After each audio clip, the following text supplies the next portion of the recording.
Vale, bueno, pues buenas noches, bienvenidas y bienvenidos a esta sexta tertulia de la voz de las plataformas del movimiento pensionista.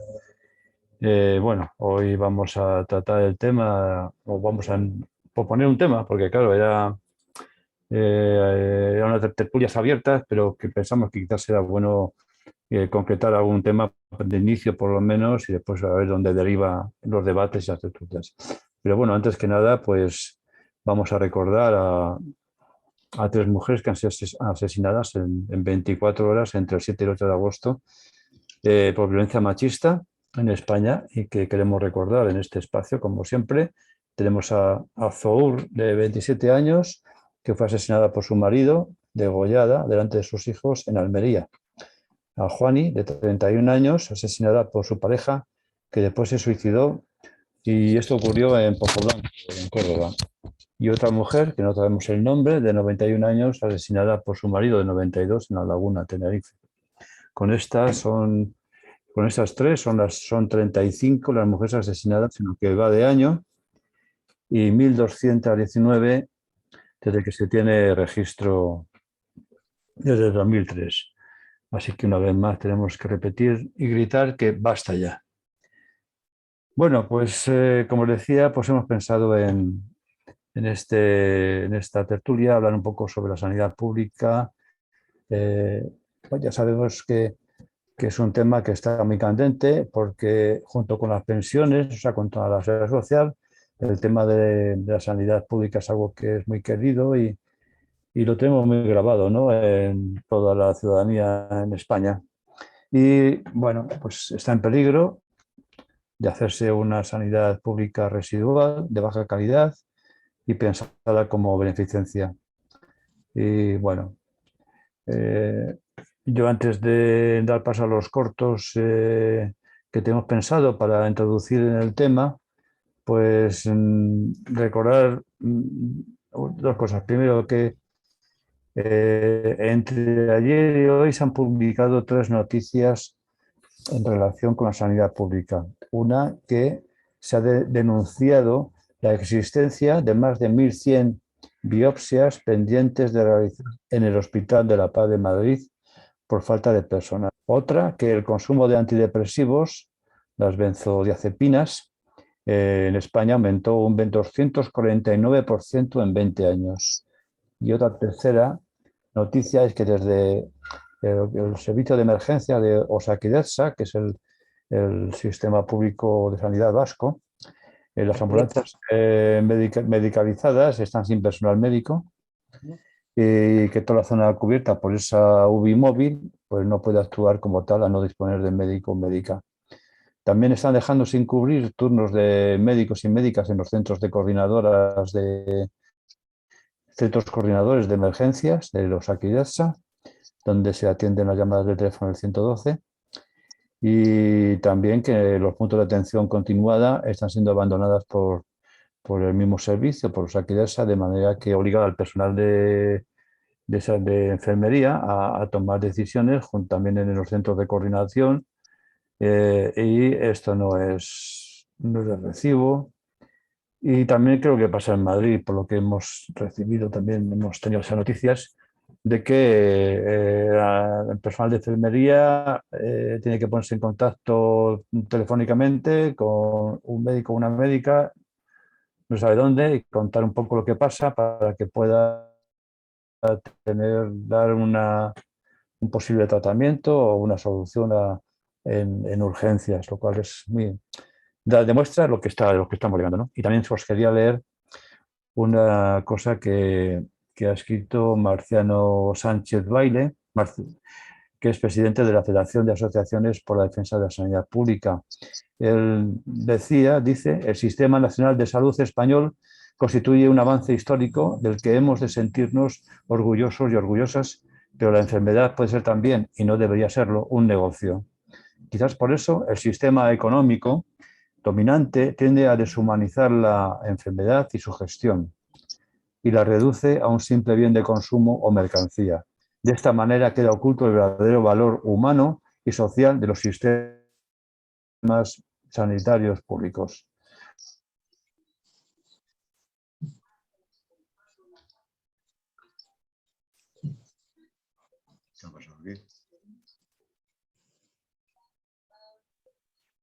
Manuel, ¿qué te ha pasado?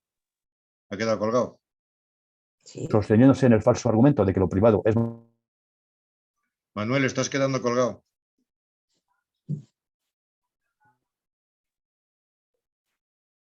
Se ha congelado la imagen. Sí. Le falla algo por ahí. Y lo que falla es el punto de las compañías, que no sé qué está pasando estos días con ellas. Manuel, ¿Qué? estás Ahora. colgado. Ya, sí, es que no sé qué. Voy a cambiar de... Perdón, un minutillo, que cambie de...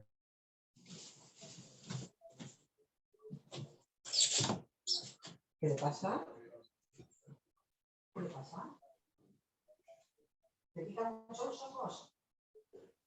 Bueno, como os decía, os he puesto en el chat dos libros. Uno es precisamente de este hombre que os comentaba antes, Marciano Sánchez Baile, y de Sergio Fren Ruiz, que se llama Sanidad Pública, entre el éxito y el desastre. Y otro también muy interesante para sanidad pública y sanidad privada, que es el de Javier Padilla, a quien vamos a dejar morir. Y este es el otro libro. Bueno, entonces voy a dar paso voy a compartir pantalla y a empezar con los vídeos para introducir.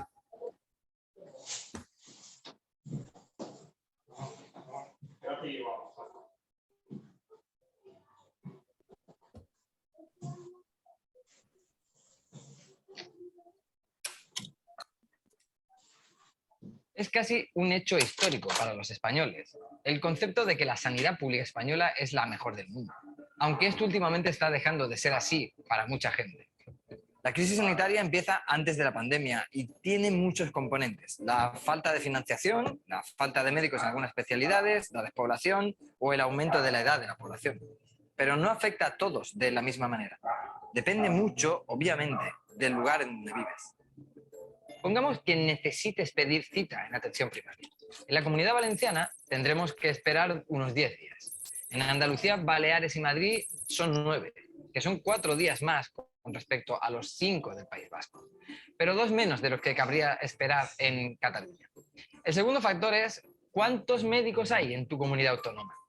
Si miramos a los datos, vemos como por 1.000 habitantes, Castilla y León estaría a la cabeza de este ranking.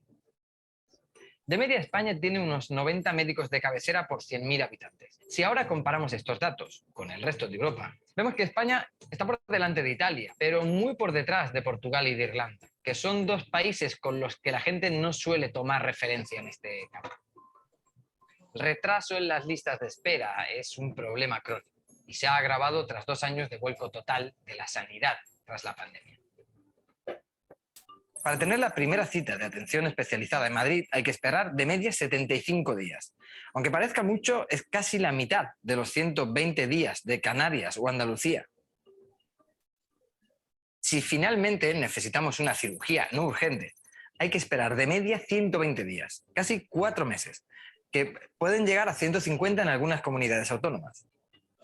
Sin embargo, no todas las comunidades autónomas computan el tiempo de espera para estas intervenciones no urgentes de la misma manera. Desde la recesión de 2008, el gasto sanitario ha venido bajando constantemente. Solo a partir de la crisis del COVID, la partida presupuestaria destinada a la sanidad volvió a subir. En 2009, el gasto sanitario público alcanzó los 73.000 millones de euros. Los recortes del gasto público alcanzaron su punto máximo en 2014, cuando el gasto público sanitario se redujo a los 65.000 millones de euros. La recuperación económica ha permitido aumentar el presupuesto sanitario público, obviamente, pero eso ya no es suficiente para cubrir todas las necesidades de la atención a la salud. En 2020 se alcanzó el gasto récord, 88.000 millones de euros, pero tal cantidad solo cubría el 73% de las necesidades del sector. Es decir, se gasta más, pero el dinero no da abasto. Si nos comparamos con otras naciones, España sigue en la parte baja del ranking europeo, con un gasto de alrededor de unos 1.870 euros por ciudadano. Estos son 800 euros menos de media que la eurozona.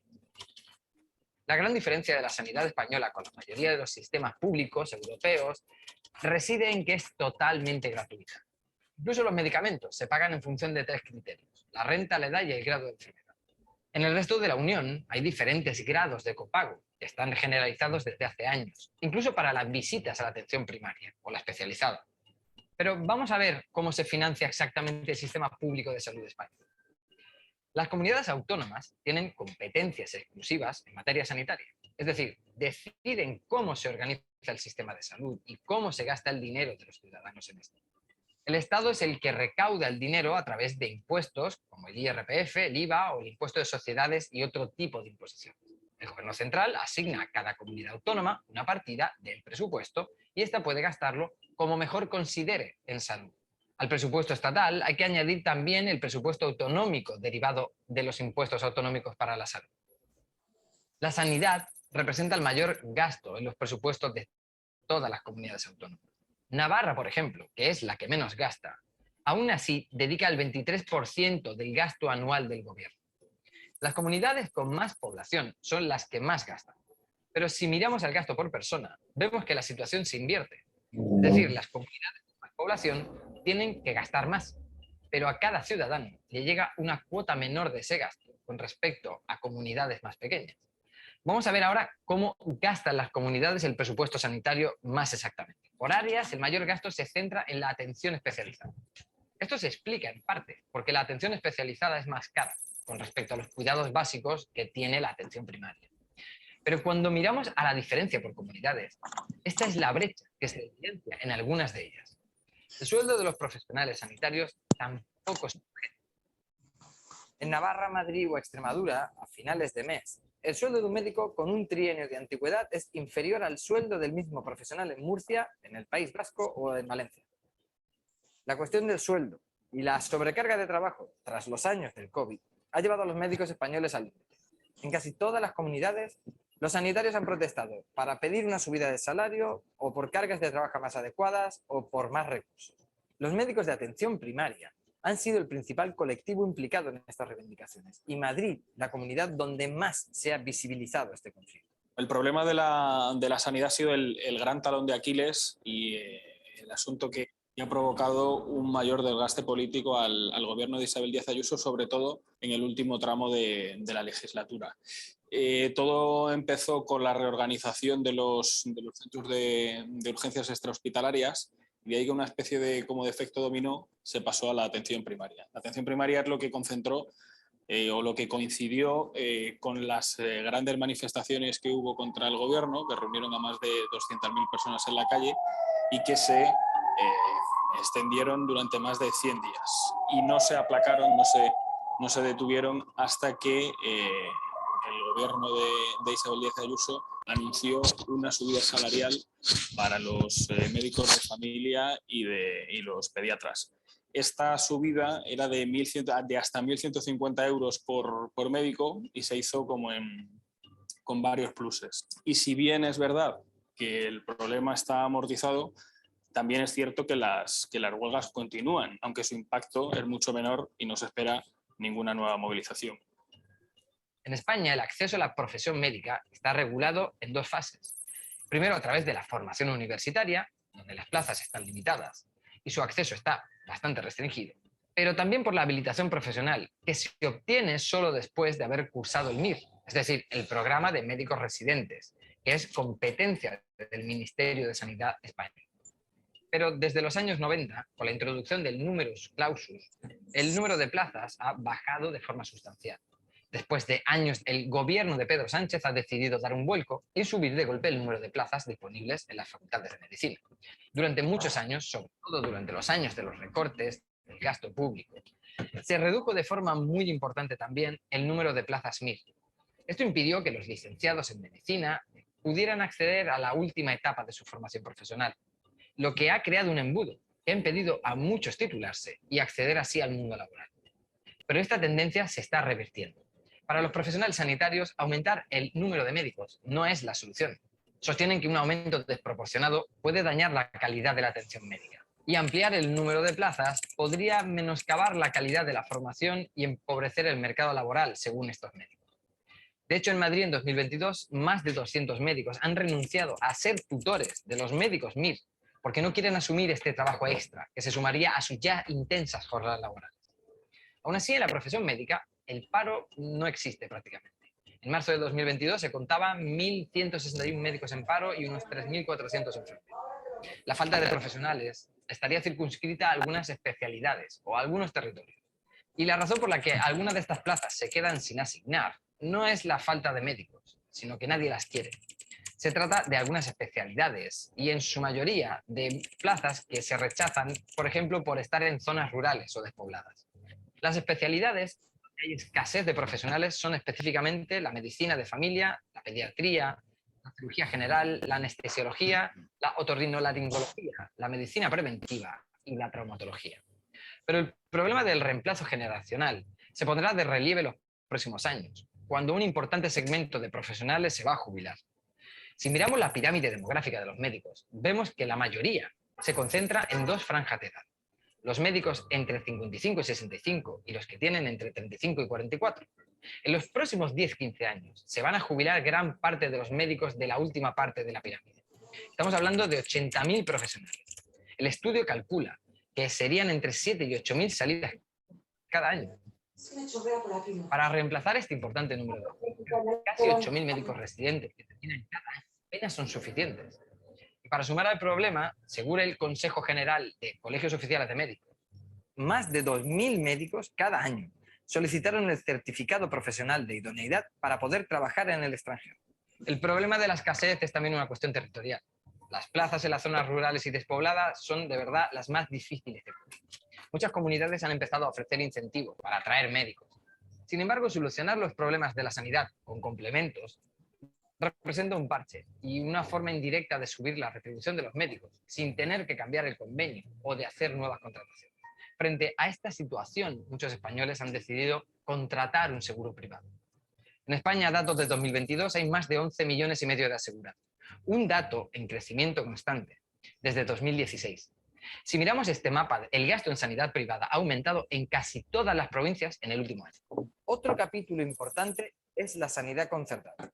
En la mayoría de las comunidades no llega al 10% y solo en Cataluña alcanza casi el 20% del gasto sanitario total.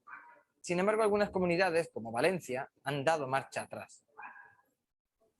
Con la llegada, con el cambio político que hubo en el año 2015, el gobierno del Botani, que es un gobierno de izquierdas, de coalición de izquierdas, apostó por ir recuperando las zonas de área de gestión que se habían privatizado, de gestión sanitaria que se habían privatizado durante los gobiernos del Partido Popular. Y yo creo que estas elecciones van a servir un poco también para dilucidar esto, ¿no? ¿Qué va a ocurrir? Porque el Partido Popular sí que ha dado a entender que tiene intención de reevaluar todo el sistema y no descarta volver a ensayar este modelo. La decisión de Valencia demuestra cómo la relación entre la sanidad pública y la privada sigue siendo objeto de polémica entre las diferentes fuerzas políticas. Algo que también se ha visto en Andalucía, cuando la Junta abrió la posibilidad de derivar la atención primaria a la sanidad privada o de permitir el uso de hospitales públicos a las empresas. Eso es una orden de tarificación de concierto. El problema, la polémica, viene cuando en esa orden ahí se menciona la atención primaria por primera vez desde que existe, desde que hay autonomía en Andalucía. Lo que hizo el gobierno al ver semejante polémica fue dar marcha atrás. A las 2 semanas de hacerse público el asunto, que lo hace público Izquierda Unida, añaden ese matiz de que se utilizaría en caso de emergencia y no de forma habitual, pero los sindicatos siguen intentando que se elimine por completo la mención a la atención primaria. Y algunas comunidades autónomas han empezado a preguntarse cómo se va a encarar el futuro. Con el envejecimiento de la población, las administraciones deberán encontrar recursos adicionales o moverse hacia un modelo diferente, que quizás sea de una aportación directa del ciudadano, es decir, la introducción definitiva del copago, o quizá un modelo con una mayor presencia de la sanidad privada. En cualquier caso, habrá un coste social bastante alto y vendrán fuertes tensiones políticas.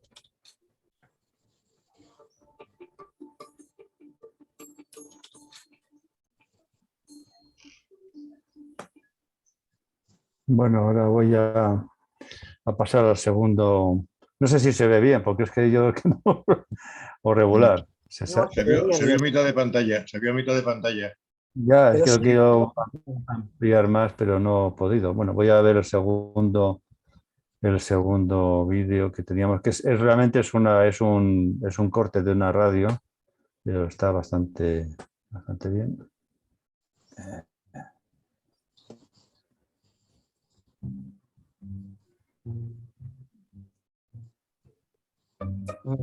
Línea roja a línea roja, el sector privado se va metiendo en nuestra sanidad pública. ¿Cómo lo hace? ¿Qué fórmulas hay? ¿Qué consecuencias está teniendo ya en nuestra atención sanitaria? Soy Juan Luis Sánchez. Hoy en un tema al día, ¿cómo de privatizada está la sanidad pública en España?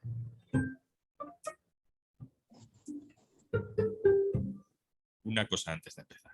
Hola, soy Juanjo de Podimo. Sabes que Podimo es una app en la que puedes escuchar un montón de podcasts de true crime, conversaciones loquísimas, entrevistas, humor, vamos, un poco de todo. Y por ser oyente de un tema al día, te regalamos 60 días para que puedas escucharlo todo gratis. Entra en podimo.es/al día y consigue tus 2 meses completamente gratis. El otro día te contamos cómo es vivir en un país sin sanidad pública, en un país avanzado. Te contamos cómo es romperse un brazo o que te tengan que quitar un tumor en Estados Unidos. Puede ser una ruina. En España y en mucha parte de Europa el sistema de salud es diferente. Es público y lo financiamos a través de nuestros impuestos. Y, bueno, con matices, también es universal. Pero en ese sistema público y universal está presente el sector privado, casi desde que se puso en pie la red sanitaria española tras la dictadura.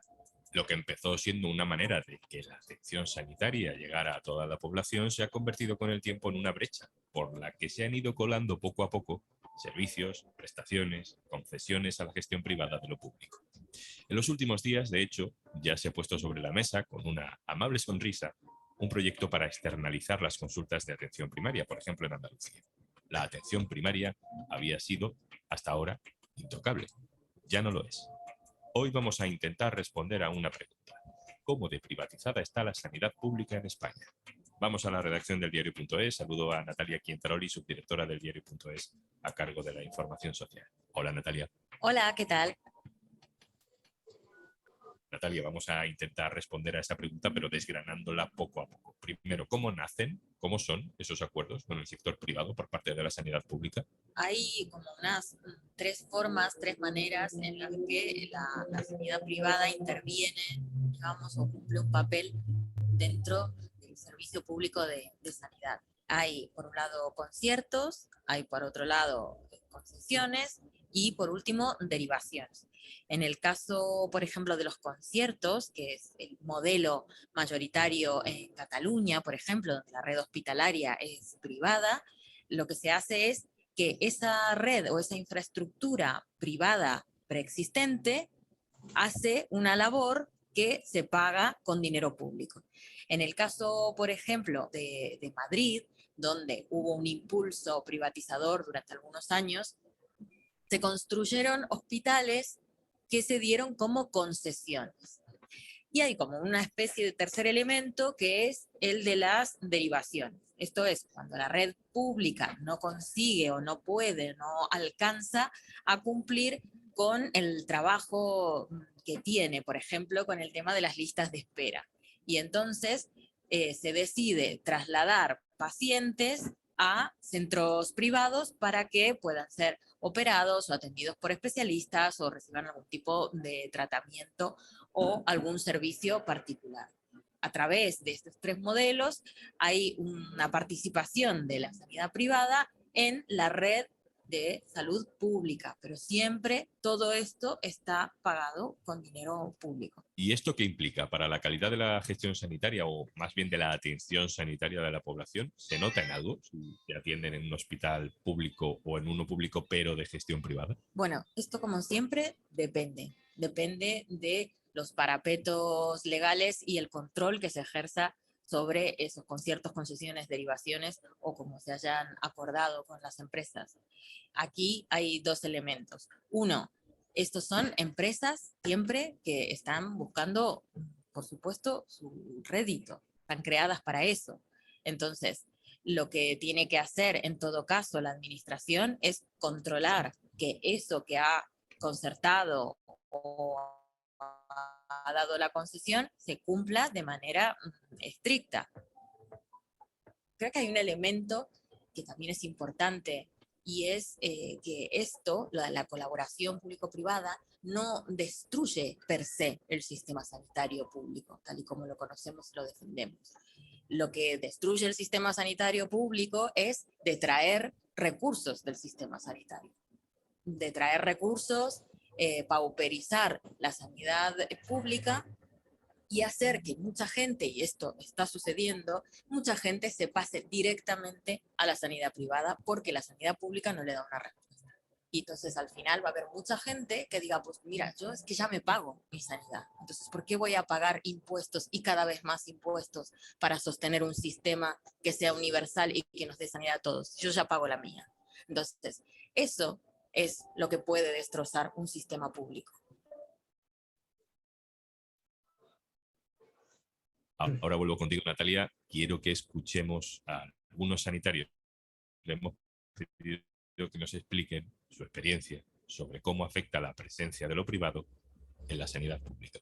Hola, Juanlu. Yo soy enfermera en Cataluña. Trabajo en paliativos y concretamente en paliativos domiciliarios. Y en el caso de las empresas privadas, pues está bastante claro que prima más el beneficio económico que el bienestar de los pacientes. Por ejemplo, en la zona donde yo trabajo hay uno de los servicios de paliativos domiciliarios que están llevados por la pública y otro que están llevados por la privada.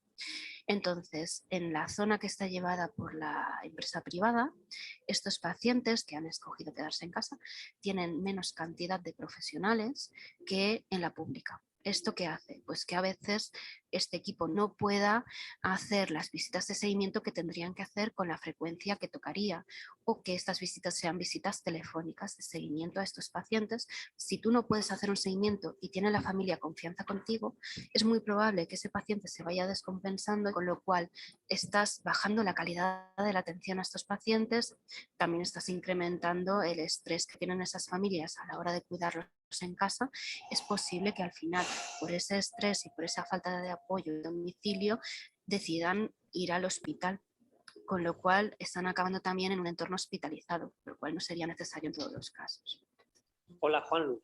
Mi nombre es Markel, soy médico de familia eventual en Vizcaya, y os puedo contar un ejemplo que tuve la suerte o la desgracia de poder vivir y atender cuando trabajé un mes en la Comunidad de Madrid, cuando un paciente que tuvo un accidente de moto en el que tuvo una fractura de tibia, en su caso su hospital de referencia era uno de los hospitales privados de Madrid, que era la Fundación Jiménez Díaz, le atendieron en traumatología y decidieron en sesión que era candidato a intervenir. Pues bien, pasaron las semanas y como no le llamaba, su médico de atención primaria se puso en contacto con traumatología para ver qué debían de hacer y cómo iban a proceder, y le comunicaron que realmente estaban pendientes de que determinara quién iba a pagar. Al final no le pudieron intervenir y esa persona es muy posible que tenga a largo plazo consecuencias y mayores molestias en la rodilla, como puede ser artrosis u otras complicaciones, que no las hubiese tenido con una buena, correcta intervención temprana que se demoró y no se realizó por ser una entidad privada. Natalia, vuelvo contigo. Esta semana se ha conocido una orden de la Junta de Andalucía que, bueno, por ahora es solo un borrador, pero que prevé externalizar las consultas de atención primaria. ¿Qué tipo de implicaciones tiene esto? ¿Qué puertas abre? Ha saltado la alarma porque es la primera vez que aparece tal cual, digamos, la intervención o la posible intervención de la sanidad privada en este primer escalón del sistema sanitario. Y bueno, abre la puerta a una cosa un poco difícil de gestionar para mucha gente, incluso es la opinión de muchos gestores de sanidad privada, que sería algo difícil de gestionar desde lo privado y que también podría ser no tan interesante desde el punto de vista del negocio de las empresas de la sanidad privada. Pero sí que lo que hace es responder a un problema con otra vez una externalización. Vamos a derivar esto a lo privado porque internamente supuestamente no somos capaces de atender. Las implicaciones son difíciles de prever porque nunca se ha hecho esto. Hay una parte del trabajo que se hace en atención primaria, que tiene que ver con el control y seguimiento de muchas cosas, de lo que tiene que ver con salud pública, por ejemplo, las campañas de vacunación, muchas cosas que están gestionadas muy desde lo público y que en este caso tendrían que, digamos, compartir esa gestión con lo privado. No sabemos qué es lo que puede ocurrir y qué deficiencias podría tener esta gestión, pero es verdad que la importancia de la atención primaria radica precisamente en una cercanía y mantener durante el tiempo a una persona de referencia que sea tu médico, que te conozca, que pueda darte el tiempo necesario para escucharte y para hacer seguimiento de tu situación, y que eso tendría que estar de alguna manera garantizado si se hiciera eso que prevé la orden. Hablando de la atención primaria, el consejero de Sanidad de la Comunidad de Madrid, donde hay una huelga desde hace meses de los especialistas de medicina de familia, ha puesto en duda incluso el modelo de la atención primaria. Dice que el actual está basado en el sistema cubano y se hizo un poco de lío con el concepto de salud comunitaria. Bueno, en todo caso, este diseño de la medicina familiar está desfasado. ¿Los expertos en otros países consideran que hay que pasar página a este modelo? No, el diseño de la sanidad española no está desfasado y de hecho es muy apreciado en otros países y es tomado como referencia. Hace poco publicábamos una historia sobre un análisis que hace la OCDE sobre los sistemas sanitarios comparativo con otros países, y lo que señalaba precisamente era la importancia de la salud comunitaria y de las estructuras de salud comunitaria, y ponía a España como ejemplo de fortaleza en ese sentido. ¿Por qué es importante y por qué eso hace que el sistema sanitario español sea eficiente? Porque ataca, digamos, las complicaciones mucho antes de que ocurran. Y eso, además de evitarte ciertos gastos, lo que hace es que la gente tenga más salud y mejor salud. Si tu médico de cabecera te hace el seguimiento y te pone las vacunas necesarias y sabe gestionar esas cosas que te pasan y vas al especialista cuando toca, probablemente no llegues a tener un problema grave o sea diagnosticado más rápido, y eso hará que no sea una enfermedad tan grave o que no esté en un estadio tan grave. Uno de los argumentos que escuchamos para justificar esas externalizaciones es que faltan médicos. ¿De quién depende que se contraten más o menos médicos o que haya más o menos plazas públicas? Las contrataciones dependen de las autonomías. Los sistemas sanitarios dependen de las autonomías. Lo que puede hacer el gobierno central es convocar plazas MIR, que son estas plazas de formación de los médicos que acaban la carrera y hacen una especialización. El problema aquí es que durante muchos años no se proyectó correctamente el número de médicos MIR, médicos en formación, para estos años. Entonces, esto que reclama ahora el PP, que se convoquen muchas más plazas MIR, esto está ocurriendo ahora, pero esto va a tener su efecto dentro de unos años, porque esa formación lleva un tiempo. Hay que planificarla con 8, 5, 10 años para que podamos ver un efecto realmente de solucionar un problema de que falten médicos. De todas maneras, no faltan médicos en todas partes ni para todo. Aquí entra otro elemento que es el de la degradación de la atención primaria y lo poco atractivo que es esta especialidad para los nuevos médicos. Entonces, quizás estamos hablando de que hay un problema de gestión de los recursos, hay un problema de dar unas condiciones atractivas para que los médicos trabajen en este sector o en esta especialidad. Natalia Quintaroli, compañera, muchísimas gracias. Gracias a ustedes.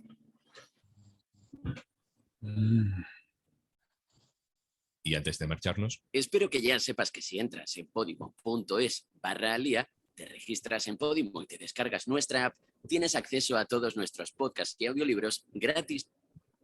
Bueno, pues ya. Estos son los dos vídeos que habíamos seleccionado un poco para introducirnos en el tema de hoy. Así que, bueno, pues ya comenzamos el debate recordando que, bueno, se pide palabra y lo que dice siempre Isa, que hoy no puede estar aquí hoy con nosotras y nosotros, pues que nos respetemos, que sea vamos a marcar un tiempo prudencial de intervenciones para no extendernos demasiado y podamos intervenir pues con más fluidez. Bueno, pues nada, dicho esto, cuando queráis comenzar el debate, ¿qué os ha parecido? ¿Qué pensáis? Y en fin. Bueno, ¿alguien que quiera comentar algo? Marian, eso de Osakidetza que han dicho, esa noticia, ¿eso es así? Sí, Osakidecha. Emanuel, Osakidetza. Osakidecha. Sí, a ver, yo la he leído por encima, pues de estas pero sí que es cierto que de forma general, Osakidecha, que era uno de los modelos de servicios de sanidad mejor valorados en el Estado, es decir, cuando se hablaba de una sanidad pública eficaz, competente, rápida, bien gestionada, decíamos Osakidecha. Es cierto, estábamos dentro de los rankings, pues yo no sé si éramos la tercera, es decir, muy bien valorada y además, bueno, pues nos hemos ido al arete. O sea, lo que has dicho pues es cierto, no sé exactamente en cuánta medida y en cuánta no, pero como usuaria, pues cosas que están pasando asombrosas. Pues, por ejemplo, que en una llamada de urgencia pues te tarden 2 horas en llegar y que cuando llegan, bueno, pues es que habéis tardado 2 horas y te dicen, ya, pues es que no, somos la única ambulancia que hay en el distrito, o en 2 distritos, o en medio Bilbao. Quiero decir que independientemente de la noticia, que por supuesto serán ciertas, o sea, digamos que lo importante, lo molar es que era un servicio competente, público y bueno, se está deteriorando a marchas forzadas. Y algo que te dicen por aquí, con tus médicos, los de cabecera, la gente de nuestra edad, ya sabéis que pues llegamos a tener confianza con los médicos, vamos mucho, ¿no? Algo que te suelen contar aquí, por ejemplo, es no, es que no hay médicos de recambio. Es que la gente se va a jubilar y no tenemos, no hay un médico que pueda hacer una sustitución. Con lo cual, o sea, estamos no escasos de recursos humanos, que es lo peor, quiero decir. Hasta ahí, en ese sentido. Deciros que sí que aquí, lamentable. Vale, gracias, Marian. Freitas. No, pues lo mismo que Marian. O sea, aquí el Sergas está últimamente pues de capa caída. Estamos teniendo unas dificultades enormes. Dificultades enormes. Y aún por encima se nos complica con la cantidad que ha venido de gente que ha venido a pasar vacaciones. Por lo cual, las urgencias, puedes entrar a las 10 de la noche yendo en taxi. Olvídate de pedir una ambulancia porque la ambulancia ya te puedes quedar en el camino, yendo en un taxi con un particular que te lleven a urgencias, pero que en urgencias te tardan 4 y 5 horas en atender. Sí, sí. Entonces ya es que eso ya es, vamos, para morirse. Y en lo que es el respeto a la salud mental, otro tanto de lo mismo. Lo que no puede ser de 5 psiquiatras que tenía cada unidad de salud mental, lo han dejado en estos meses de julio, agosto y septiembre en un profesional. Le vuelven loco. O sea, el loquero se vuelve loco. Porque van a marchas forzadas. Entonces está ahí la cuestión. ¿De quién es culpa? ¿De las comunidades autonómicas? Pues no lo sé. Pero es que aquí cada día vamos a menos, a menos, a menos, a menos y a menos. Vale, Freitas. Nati. Sí, a ver si me escucháis. ¿Me escucháis sí, perfectamente. bien? Vale. Sí, es que tengo problemas con el micro. Sí, vamos a ver. Aquí hubo, a nivel autonómico, hubo varias manifestaciones en defensa de la salud pública y muy en especial atención primaria. El gobierno entonces sí que recibió a los representantes, pero al final no se consiguió absolutamente nada. O sea, es una cuestión presupuestaria, primero. El desvío, como apuntaba el compañero, de los recursos de atención primaria a especializada. Eso es un mal general. O sea, se ha potenciado, se ha detraído presupuestos de la atención primaria en favor de la especializada. Por lo que veo, es un tema a nivel estatal. Ese es el caos que tenemos en cada localidad. Eso fue a nivel regional. Fueron 3 muy potentes manifestaciones. Y luego a nivel local, como es donde yo vivo aquí en el Berrón, que se movilizó el pueblo. Fueron movilizaciones espontáneas, no dirigidas nada más que por la gente del pueblo, de la situación que teníamos en atención primaria. Hubo 3 grandes manifestaciones aquí.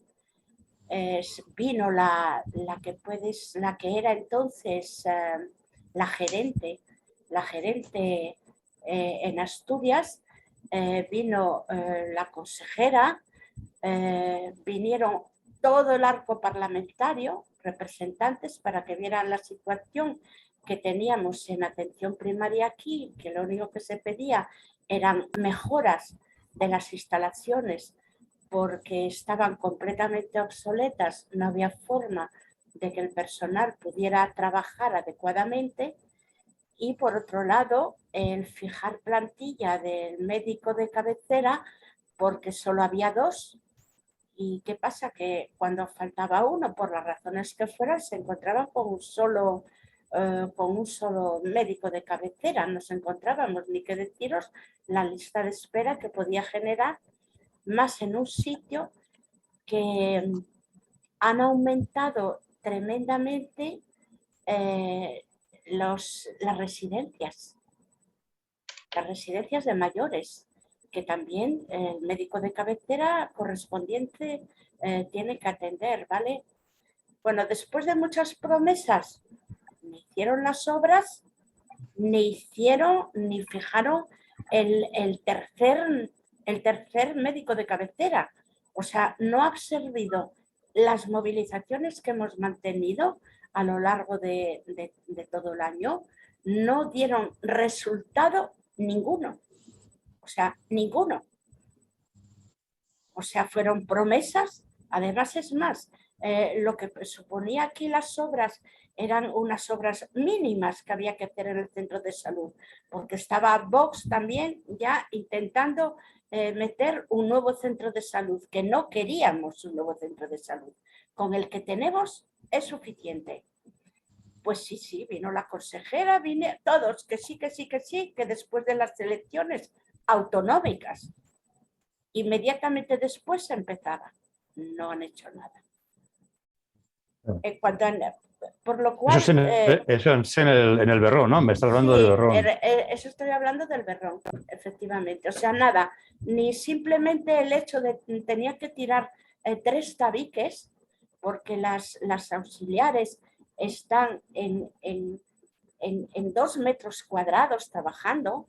Una de ellas tiene la pantalla, tiene el ordenador y sus piernas no las puede alargar por falta de espacio. O sea, es de verdad tremendo. Y era simplemente tirar tabiques, no se pedía más. Y no lo hicieron. O sea, no están dispuestos, te movilices como te movilices, a hacer absolutamente nada. Ahora esperemos que la gerente del SESPA, que antes era gerente, ahora está como consejera. Entonces nos presentaremos delante de ella a ver qué pasó con todas las promesas que hizo, que no cumplieron, ¿vale? Y lo mismo el arco parlamentario. Sí, tuvieron una comisión parlamentaria para debatir el tema del Berrón.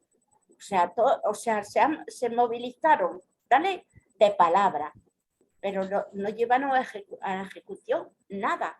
Y todos los partidos políticos de ese arco parlamentario olvidaron absolutamente todo, pero todo. No se volvió a hablar. Lo vamos a intentar retomar ahora en octubre, septiembre. Aquí en Asturias es un mes complicado por fiestas y demás. Entonces, para octubre pensamos empezar las movilizaciones. Pero ya os digo, el resto, lo que es atención primaria, es que no tiene visas ninguna a nivel estatal de que este problema se solucione. Aquí se pedía que atención primaria subiera su presupuesto a un 25% porque le habían quitado y rebajado a un 20% y se pedía que se subiera un 25%. Es cierto lo que decía el compañero, que los médicos pues no ven muy claro, muy a gusto la atención primaria. Claro, está mejor en el hospital central aquí, que tiene mejores condiciones de trabajo, porque al final es eso, son las condiciones de trabajo. Aquí no se pidió en ningún momento nada mejoría de sueldos. Nadie, ni ningún sindicato. Lo que se pidió es mejorar las condiciones de trabajo, ¿vale? No se tocaba para nada el sueldo. Entonces yo creo que atención primaria es una cuestión 100% política. Y mientras eso no cambie, yo ya no veo de qué forma vamos a poder hacerlo. Claro. Yo tengo aquí unos datos que, bueno, nadie ha pedido la palabra, creo, ¿no? Freitas, no tenemos a nadie ahora mismo. En principio, uno de los libros que os he puesto en el chat, dice que el 30% del gasto sanitario lo hacemos de forma privada, pero no aparte de los seguros médicos privados, es que cuando pues, necesitamos salud bucodental, o sea, que tenemos que ir al dentista o tenemos que hacer un empaste o un implante o lo que sea, o prestaciones de oculista o el copago de medicamentos o hacernos una audiometría o ponernos unos audífonos, todas estas cosas que es el 30% del total del gasto sanitario, total en España, ¿no?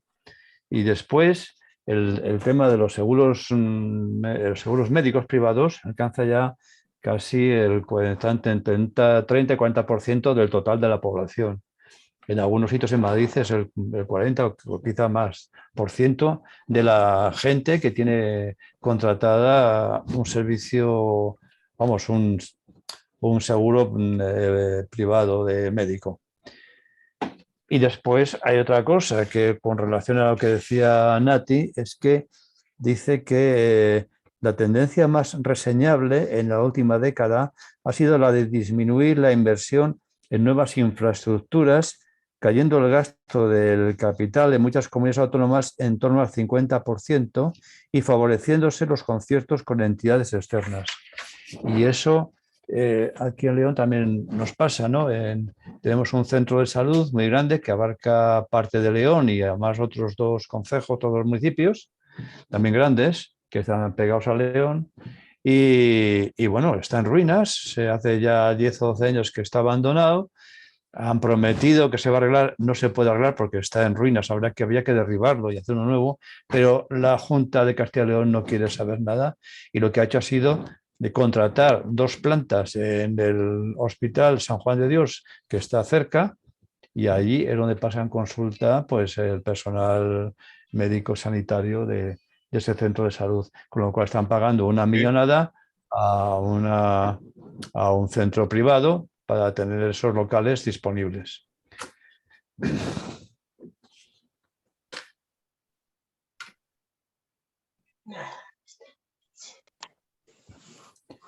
Pues yo sí, ¿no?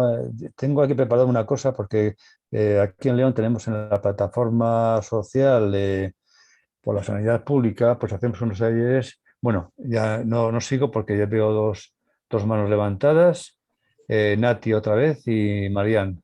Así que Nati, empiezas. Nati. Sí, quería puntualizar con respecto a la atención especializada. Por ejemplo, en Asturias, evidentemente, atención especializada, pero en el UCA, en el Hospital Central Universitario, porque los otros que están en las salas, carecen de especialistas porque no quieren ir para allí. Evidentemente, las infraestructuras y los medios de comunicación en Asturias son muy primarios, las carreteras necesitan tremendas mejoras, por lo cual efectivamente los especialistas sí están en el UCA, pero no en los otros 3 hospitales, no quieren ir por el problema de comunicación tan grande que tenemos en Asturias. Evidentemente hubo una movilización muy interesante hace 3 años, también ciudadana, se movilizaron muchísimo, pero no lograron nada, no lograron fijar 2 especialistas que necesitaban aquí. No lo lograron. O sea, yo no sé ya cómo de verdad podemos hacer para que entre en la agenda política, entre para ser ejecutada el problema que tenemos en atención primaria y en la salud en general. Porque, claro. Así es. Marian.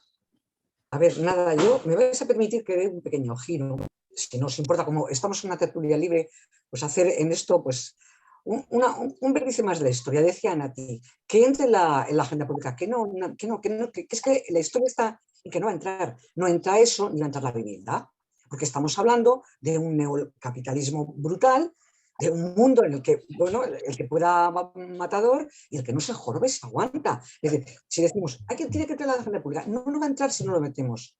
O sea, no va a entrar, porque de alguna manera la estructura está ya planteada. Es decir, vamos a ver, ¿cuánta gente se puede permitir a sanidad pública? Está claro que hay una cierta clase de personas, hay un número importante, que se puede permitir un seguro privado. Pues ya está. Me voy a romper yo la cabeza, si me lo puedo permitir, lo pago y punto. Y además me garantizo que me atienden antes, que tengo un hospital mejor, que tengo una habitación con vistas. Es decir, pues quería luchar por algo que me puedo permitir en esta tremenda desigualdad que ha generado este sistema, permite que unos tengan mucho y otros tengan nada. El ejemplo es la vivienda.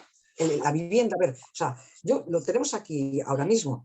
Yo he vivido en un barrio obrero, que ahora he entrado en un plan de urbanismo tremendo. Bueno, pues nos están dejando el barrio que no se hacéis ni idea, pero vamos, un Manhattan lo llaman. Bueno, pues ahora mismo, o sea, van a hacer, un fondo buitre acaba de comprar, no sé si 300 casas en construcción para alquileres de alto standing. Claro, en ese barrio en el que hemos vivido siempre, que es un barrio obrero, que sí que es verdad que con ayuda se ha reformado y todas las viviendas tienen ascensor y se han climatizado, es decir, pero la gente dice, a ver, están haciendo viviendas a nuestro lado donde jamás vamos a poder ir a vivir. Y bueno, tenemos esto, pero el que no tenga esto, o sea, se va a tropezar con un lujo tremendo en una situación de total desamparo. A eso se le llama desigualdad. Si hablamos en las pensiones, hablamos en la vivienda y la hablamos, bueno, sin entrar en más hitos políticos, no hablaría de la judicatura, porque hablaríamos ya de otro mundo, ¿no? Pero quiero decir que cuando decimos entrar en la agenda política, que no va a entrar, que está absolutamente controlado, no va a entrar porque, a ver, yo no sé en qué otro momento habrá un estallido de indignados, un 15M, un como queréis llamarlo, ¿no? Pero supongo que nuestra generación más o menos ha hecho lo que le tocaba hacer, tiene la vida no resuelta, pero más o menos vamos tirando. Entonces, la que viene detrás es la que va a tener que tomar las riendas del asunto y no sé cómo van a hacer. Pero si pensamos que con los mismos, o sea, haciendo lo mismo vamos a cambiar algo, no va a funcionar, porque no está funcionando. Y además eso, tenemos cosas aquí en el País Vasco, decíais, tenemos ayudas sociales, la RGI, que cubre pensiones, que cubre, por ejemplo, ortopedias, que cubre temas de dentistas, temas oftalmológicos. Bueno, pues la gente que tiene un sueldo majo, una buena retribución, una buena pensión, se va a la privada y para los demás hay esa cierta ayudita y siempre habrá un porcentaje alto de gente que esté totalmente en la esquina del tablero y eso no les llega a nada. Y encima son los que no votan. Solo por hacer una derivada más, que cuando le digo a Nati, que yo la tengo a Nati, siempre la escucho con muchísima atención porque lo que dice suele tener mucho sentido, está diciendo, sí, Nati, nosotros pensamos de una forma en un mundo que ya no existe. Ellos nos han pasado claramente por la izquierda, perdón, por la derecha, para ser exactos. Nos han pasado por delante, por arriba, por todos los lados. Y nosotros tampoco tenemos muchas más herramientas. Tendrán que habilitarse los que vienen detrás. Hasta ahí. Muy bien. Perdón por el giro. Carmina, ¿querías decir algo? Bueno, No. vale. Freitas. No, es hacer casi una continuación de lo de Mario. Es que la cuestión es que todos somos cuerpos humanos. Yo tengo mucho que agradecer a la asistencia pública.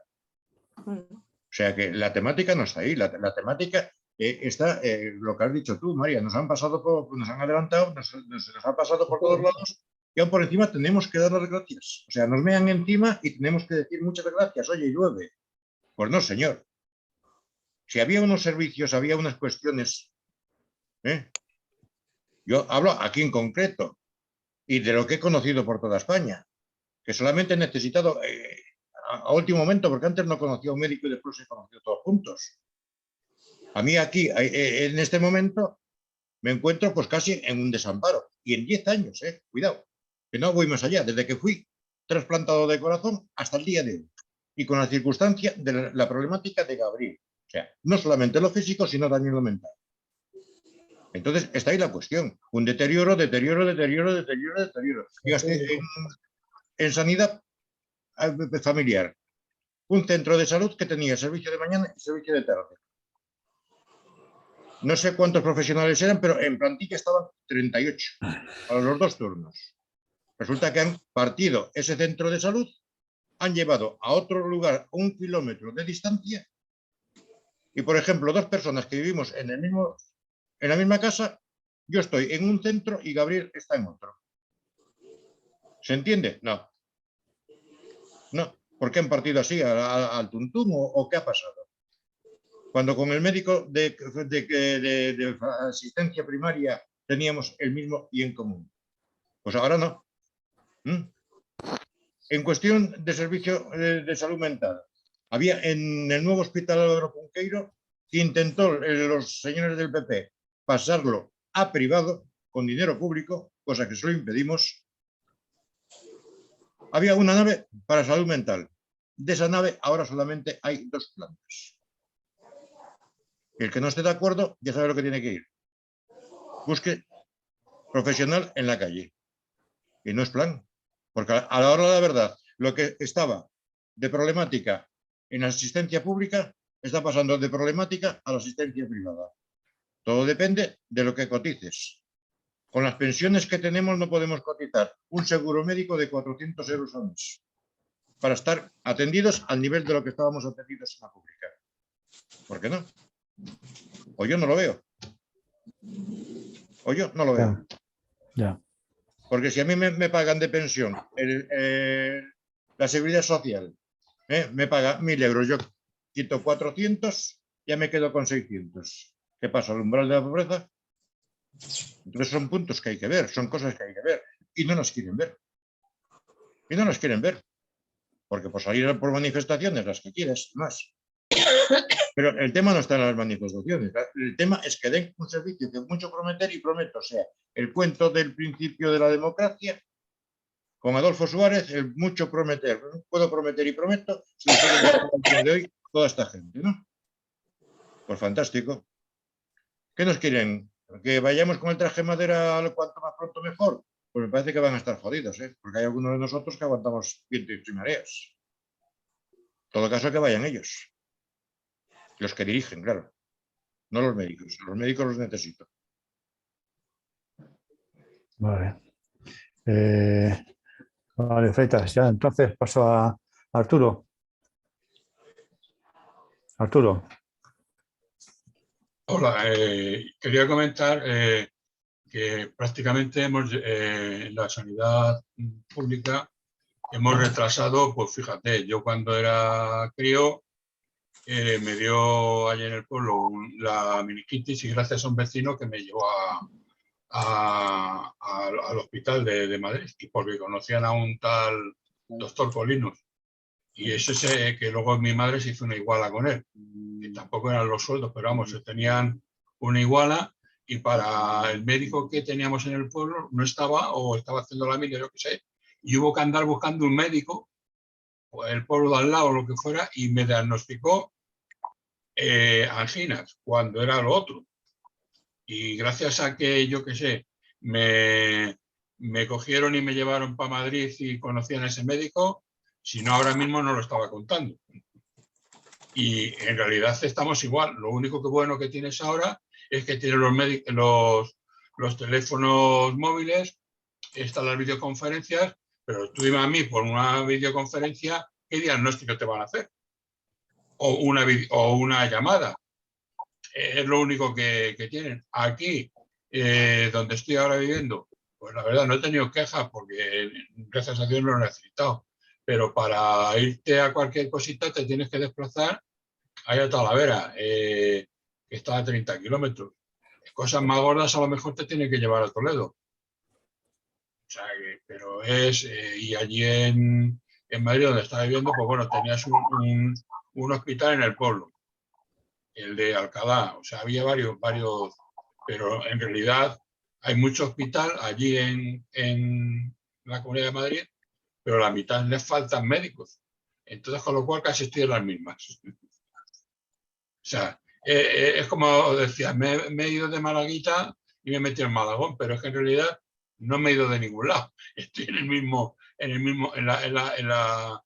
la casilla de salida de hace 40 años casi, exagerando un poquito.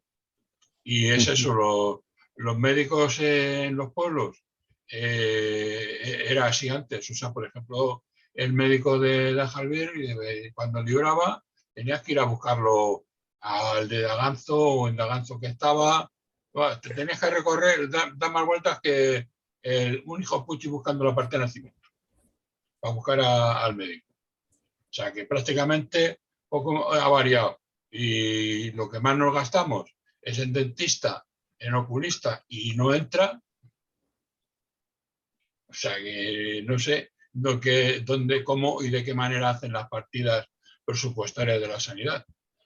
O luego decir que gastamos mucho. O sea que es que no hay forma de pillar el cabo y decir, bueno, pues por aquí hay que tirar. Es que no lo veo.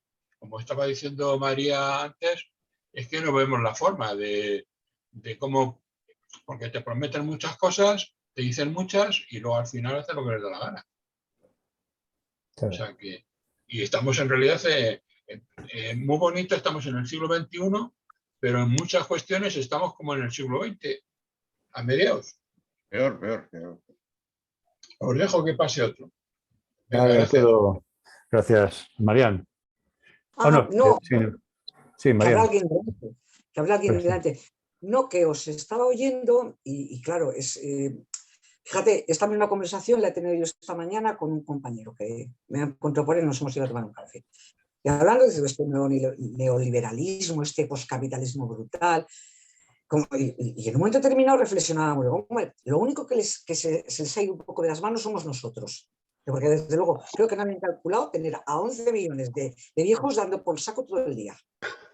Reivindicativos, consumiendo recursos y además que no nos morimos tan pronto, porque la media, fijaros, yo vivo en el barrio más viejo, más envejecido de todo Bilbao. Yo digo que mi barrio es un geriátrico al aire libre. O sea, y somos un barrio en el que el distrito tiene en este barrio habrá unas 12.000 o 15.000 personas, aproximadamente. El distrito tiene unas 50.000 aproximadamente. Pero bueno, quiero decir que nosotros somos esa parte que no han controlado, van a pensar que nos moriríamos antes, o no lo sé. El caso es que somos 11 millones de personas y cuando nos estamos planteando ¿qué hacemos? Pues no lo sé. Nosotros mucho ya no sé si podremos hacer, insisto. Y en el tema de la sanidad, pues eso constantemente nos van a acusar como mucho, consumimos recursos, constantemente estamos necesitando médicos, claro, elevamos el ratio de prestaciones porque necesitamos más médicos porque somos muchos. Sin embargo, luego, por ejemplo, cuando hablabais de consumo hay una cosa muy curiosa. La cantidad de medicamentos que ya no entran por la Seguridad Social.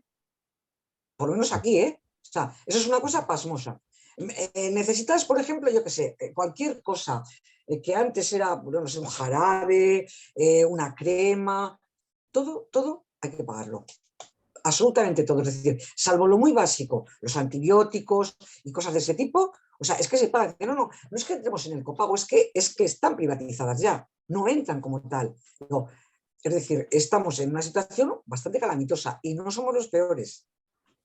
Es decir, a fin de cuentas, tenemos casi el recorrido ya más o menos hecho y como dice un compañero mío también, por lo menos nos quedan 2 ciclos electorales, él no habla de telediarios, habla de ciclos electorales y va a ser posible europeos, pues son más, oye, un año más. Pero es verdad que nosotros tenemos de alguna manera un bon vivant, entre comillas, ojo, no estoy generalizando, hay gente que lo pasa muy mal y yo lo sé y vosotros también, pero sí que es cierto que nos hemos escapado un poco del organigrama, porque es que es inexplicable. Claro, ¿qué podemos hacer? Poco, porque realmente no es que nos falten ideas, no es que nos falten ganas, ya hemos demostrado que sabemos salir a la calle y luchar, pero a fin de cuentas, quienes tienen que enarbolar la bandera de los derechos, los que están perdiendo sobre todo son los que vienen detrás. Entonces es que a mí os oigo y pienso, ¿qué podemos hacer? Un poco más que debatir. Digo yo, no sé si estoy desesperanzada o qué sé yo, no lo sé. Vale. Pero bueno, claro, sí que tenemos, es verdad, opciones políticas, es verdad, claro que las tenemos, pero bueno, creo que el tema no era ese hoy, entonces pues obviamente no lo dejo ahí en el stand-by, pero vamos, ahí está, pero en fin. Ya, gracias Marian. Nati. Sí, bueno, quizás soy un poco pesimista porque llevamos todos y todos bastante desgaste después de todos estos periodos electorales. Pero evidentemente la herramienta que tenemos es la movilización social. Aquí en Asturias, las 3 grandes manifestaciones tan sumamente exitosas es porque lo hicimos mano a mano, trabajadores de la sanidad pública y usuarias de la sanidad pública. ¿Vale? Ese fue el gran éxito. No ha sido una movilización social solo de la ciudadanía o solo de sanitarios apoyando a la ciudadanía. No. Las asambleas partieron para constituir esa futura manifestación, se hicieron juntas sanitarios con usuarios y usuarias de la sanidad pública. Ese fue, yo creo que es algo que no, al menos en Asturias, que no hay que dejar. Cada vez que hablamos de la sanidad pública, tenemos que hablar también de los sanitarios, los trabajadores y trabajadoras de la sanidad pública, usuarios y trabajadores, porque ellos también están en situaciones tremendas dentro de la sanidad pública. Y aquí es que fue así. El gran éxito de las movilizaciones ha sido porque fuimos capaces de unir las 2 partes, ¿vale? Y yo creo que ese es el camino a andar. Yo digo aquí en Asturias que cada vez que queremos hablar de la sanidad pública no podemos hablar solo como usuarios o solo como sanitarios. Tienen que unirse las 2 partes, porque la sanidad pública consta de 2 partes, usuarias y trabajadores. Y eso no puede quedar cada uno por su lado.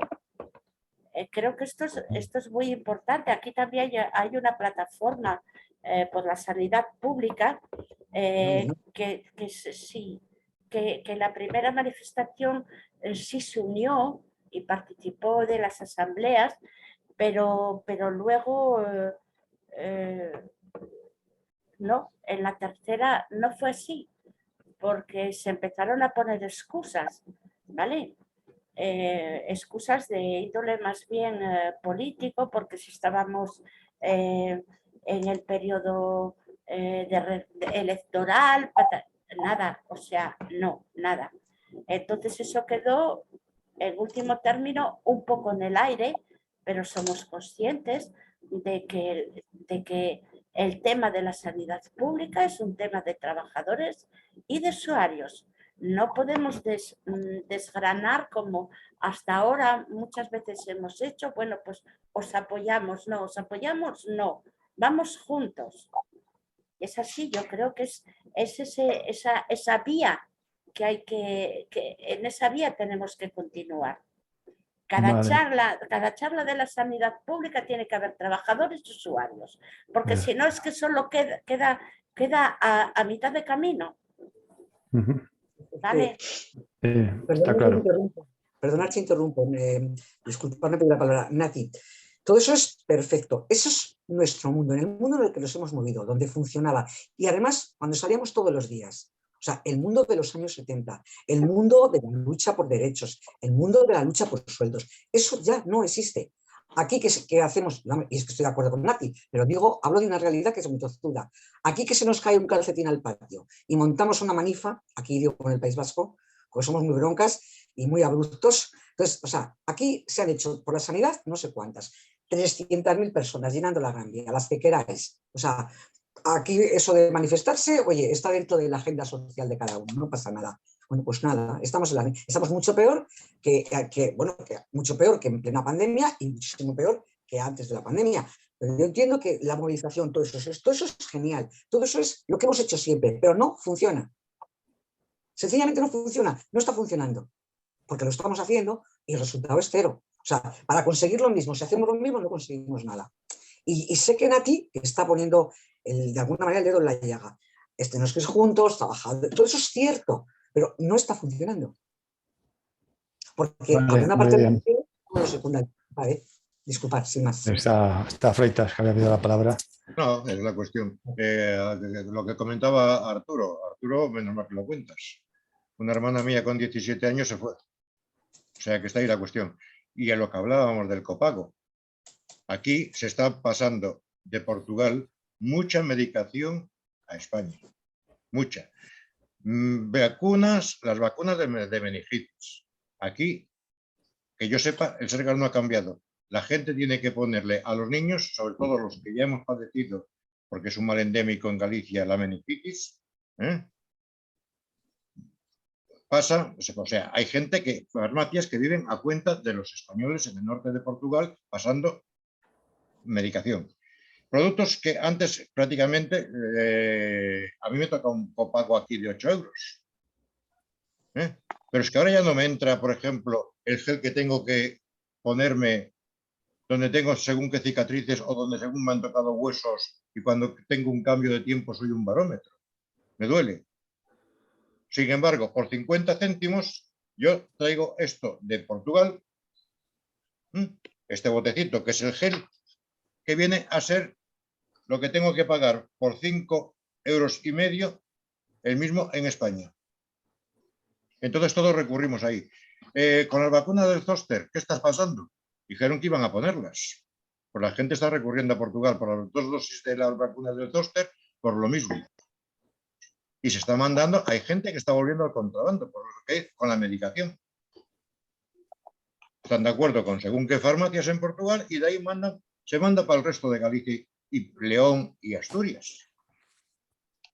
Entonces, ahí está la problemática. ¿Por qué han sacado todo esto? Volvemos a lo mismo. Intereses creados neoliberalistas. Porque otra no se entiende. Otra no se entiende. Es muy duro, pero es así. O sea, nos están jodiendo por todos lados. Antes es el dólar, el euro, que la persona. ¿No se dan cuenta que si no hay persona no hay dólar ni euro? A ver, entendámonos. Si yo corto el árbol, corto el manzano, me quedo sin manzanas. Pues estos están cortando los manzanos para quedarse sin manzanas. Y aun por encima, culpables los de siempre. ¿Cómo se nos ocurre? Ahí la cuestión va. Como estoy un poco estos días cruzado con el tema de la sanidad aquí con el Sergas, pues a lo mejor puedo ser un poco duro en cuestión. O como que haya equivocaciones o que haya cosas que, bueno, no se entiende qué es lo que está sucediendo. Que te den una medicación por otra, o otra por otra, y porque no, es que te damos el genérico, pero el genérico no tiene nada que ver con la receta original. A ver, ¿qué me cuentas aquí? Oye, que tú eres la boticaria. ¿Qué me cuentas? ¿Qué tengo que cruzar? ¿El niño para encontrar la misma medicación que estaba tomando? Y ahora tú me dices que este no lo hay, que tengo que tomarme este genérico, que la fórmula no se parece esto en nada. Lo único que es un medicamento. Y así nos encontramos. Así nos encontramos. Está aquí por aquí Julián Martín, que me parece que te tocaba mucho el tema este de sanidad. A ver si nos puede orientar un poco. No sé, igual me aventuro demasiado. No, hombre, Freitas, Hombre, llego un poco tarde, lo siento, chicos, pero bueno, sé que es un tema pues muy delicado que afecta pues a la gran mayoría de pensionistas, es lógico, ¿no? Estamos en el declive de la vida, pues, en fin, yo lo que me encanta es que esté por aquí alguien de Asturias, ¿no? Nati está contando esto. Yo creo que ahí falta la tercera pata, o sea, la tercera pata de la comunidad, falta la administración. Va la ciudadanía, van los profesionales, pero si no se va de la mano con la administración y la administración se pone cazurra, pues ya sabemos lo que hay, ¿no? En fin, pero yo tengo muy buenas referencias de Asturias, un tal Rafa Cofiño, no sé si te sonará, Nati. Sí, claro que sí que me suena. No pues sé, Rafa Cofiño, sí.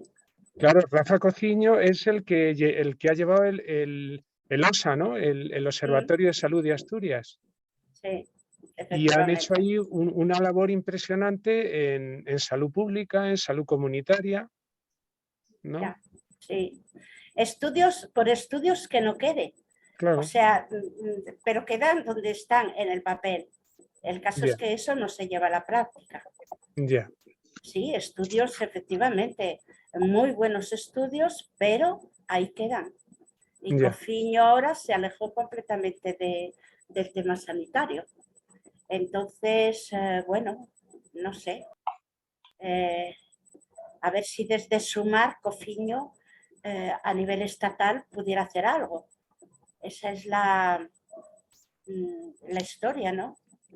En todo caso, Cofiño, pues sí, abandonó en un momento muy complicado aquí en Asturias y se tenían muchas expectativas sobre él precisamente para ese cambio, ¿vale?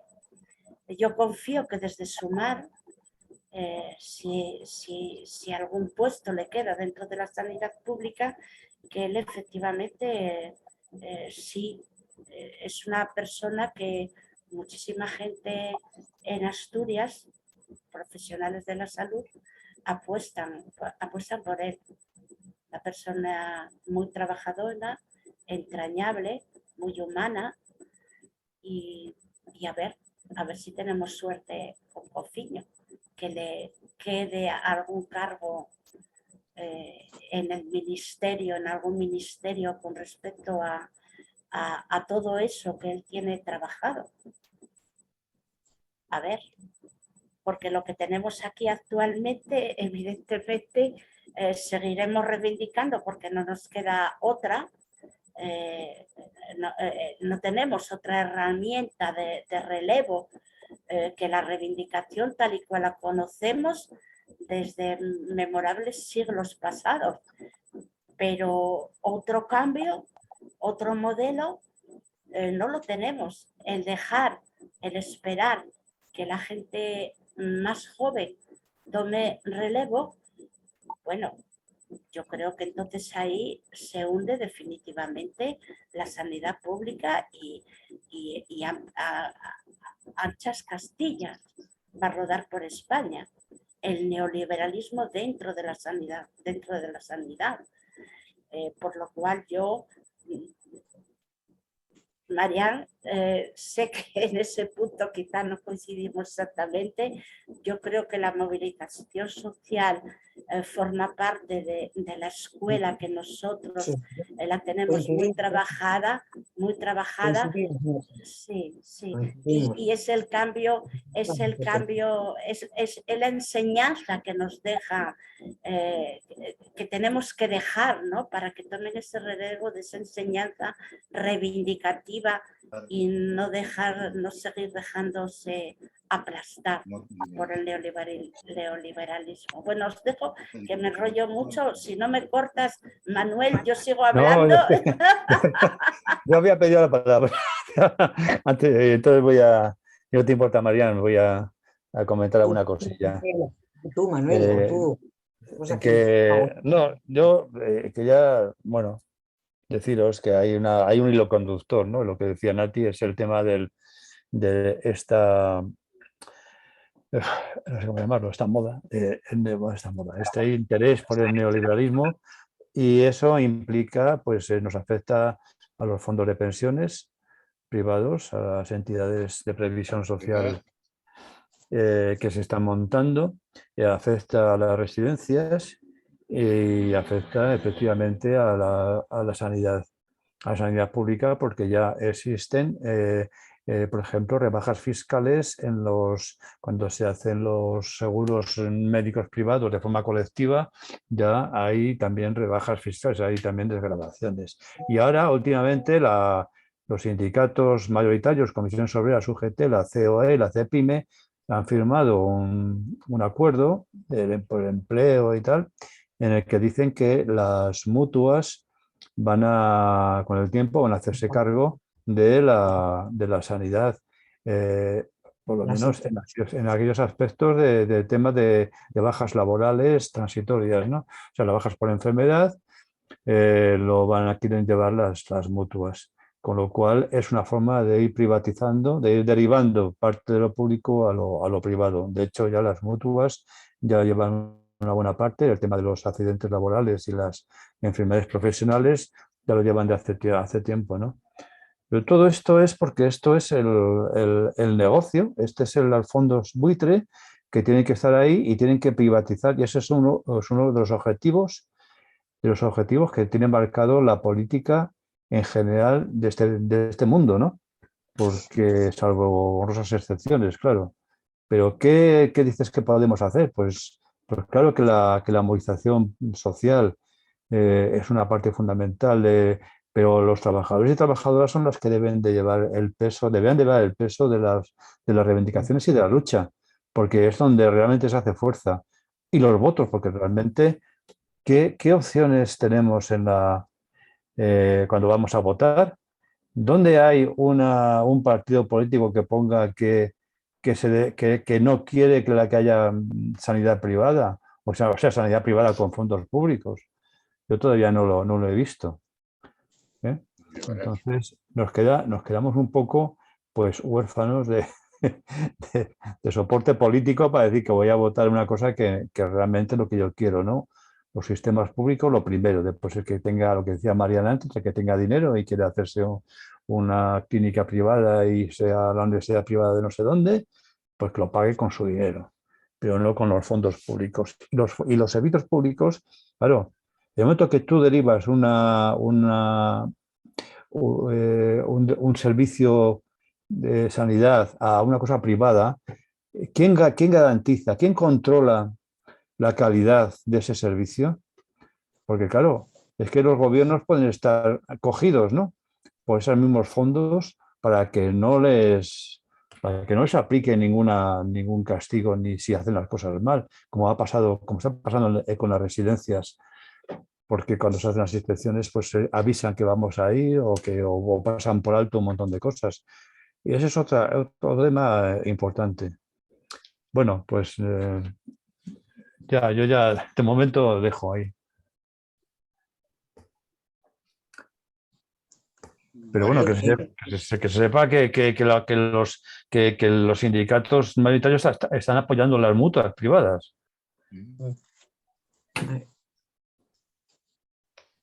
María, que le diga, aquí el FREMA ya hace cosa de 8 años que está llevándolo con el Sergas.